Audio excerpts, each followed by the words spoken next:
আমার একটা স্টুডেন্ট ছিল আগের ব্যাচ, তার আগের ব্যাচের। ওর নার্ভের প্রবলেম ছিল, হাত এরকম কাঁপতো, কেচি ধরতে পারতো না। দেখেছো, আসে আমার কাছে এখনো মাঝে মধ্যে আসে না, হাত এরকম কাঁপতো, কেচি মানে প্রথম অবস্থায় কাউকে দিলে এরকম হয় না, কাঁপতে কাঁপতে উড়িয়ে দেয়, তো সেই রকম অবস্থা ছিল।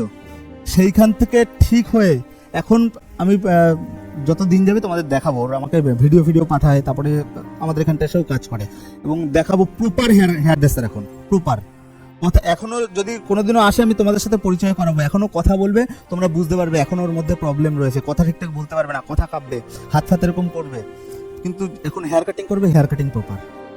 শুধু ওর মনের ইচ্ছে, মনের যে ইভেন প্র্যাকটিস করতে ধরো কোনো একটা জিনিস হচ্ছে না, কিরকম ফিল করতাম একটু বলে দিই, হচ্ছে না, আমার করতেই হবে, আবার নিজে নিজে একা একা বসতো, আমার ওর দিকে চোখও দিতে হতো না, ও নিজেকে মানে এমন ভাবে টার্গেট দিত যে আমার করতেই হবে, যে করে হোক।